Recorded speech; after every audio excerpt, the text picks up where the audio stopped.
My chess fans to Chess Cruncher. This is me as Bags playing against Devastator. I'm black and he's white. The move sequence goes C4, C5, Knight C3, Knight C6. Then he's going G3. He's going to fianchetto his light squared bishop so that he can castle.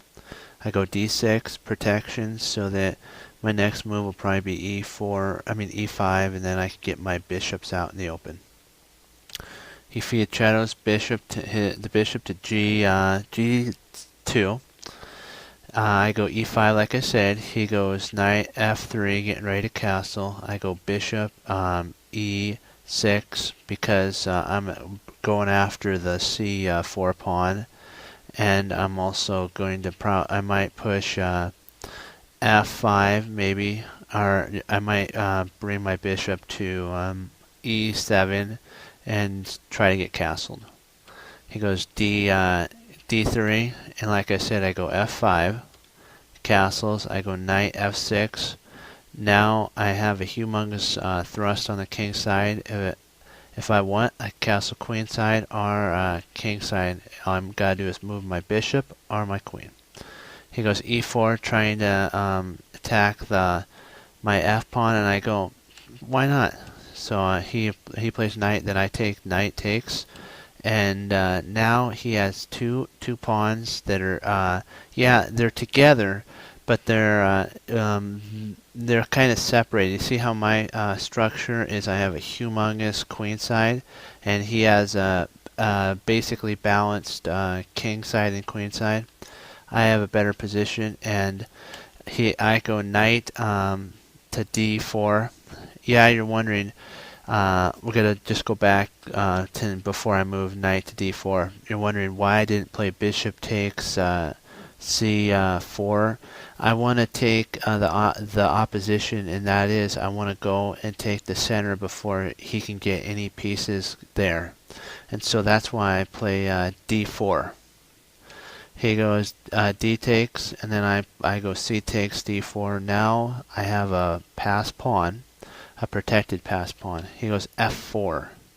I go E7, and I don't mind if he trades, because then I'll take back with my D pawn, and my pawns will be they won't be doubled. It'll be a good. I'll have two not pass pawns, protected pawn anyway, so he really can't do anything about that.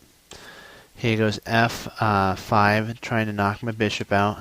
I take, because if you notice now it's attacking the rook, and it also benefits my dark squared bishop. I can go to G5 and trade off his bishop and go into a winning endgame with my pieces, because I have a pass pawn. He doesn't have any pass pawns. I have the D4 pawn is passed.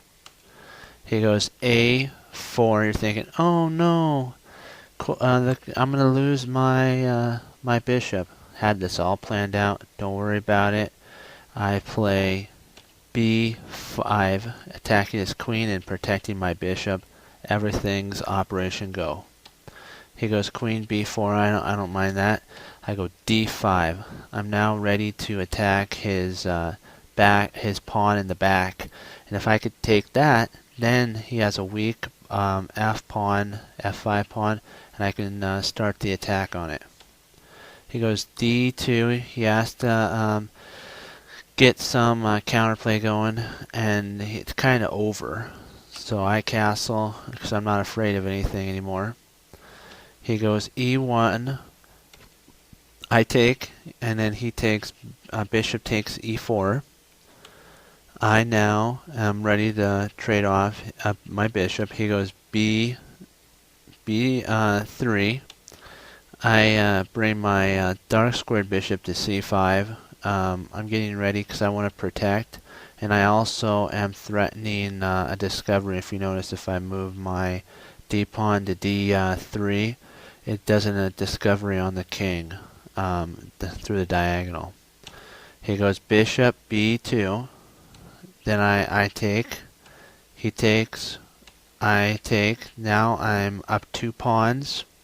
I have a very good position. I can bring my queen up to f6 and then swing my a rook to f8, and I have a triple battery down on the king. He goes e2, which is that was a humongous blunder. I will step back for 3 seconds and allow you to find the move that basically won the game, but he continued on. So I'll step back now. Exactly. You're smart. D3, discovered, check. He intercepts with his queen. I play rook takes. Again, I'm threatening another discovery anywhere I move the rook. He goes king to h1. I am now again pinning his his rook. He walked right into another pin. He goes a to e1. A e1. Yep. I go, come on, bring it on, because look at that. If he takes, I can take with the pawn, and his rook is still pinned. Nothing can stop me from now capturing his rook. The game is basically over. He plays on, though, and that's honorable. But it's to none avail. He goes, he takes, I take with my pawn. Now my pawn's going to queen, and it'll be over. He goes e2. King f g2. Sorry. I take. I'm all excited. This game was a really fun game that I played. He goes king h3. I go bang, e1 queen.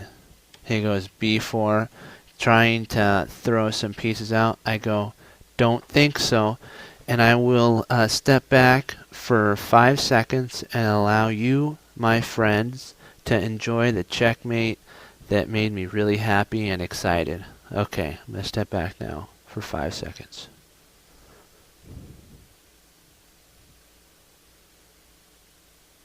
Exactly, you're so smart, and you are really good. You've been listening and you're learning a whole bunch. Exactly. Queen f1, checkmate. That he played okay. He made a lot of mistakes. He didn't see the discovery with my pawn at d2. He also again moved his king into another pin, and I took advantage of that. He tried to double up on, if you notice, the rooks. You remember that. Again, I moved my rook in there. I intercepted. He took. There was nothing he could do, and the checkmate was inevitable. I hope you enjoyed the game as much as I enjoyed sharing it with you and playing it. And as always, God bless, and I'll see you next time on Chess Cruncher.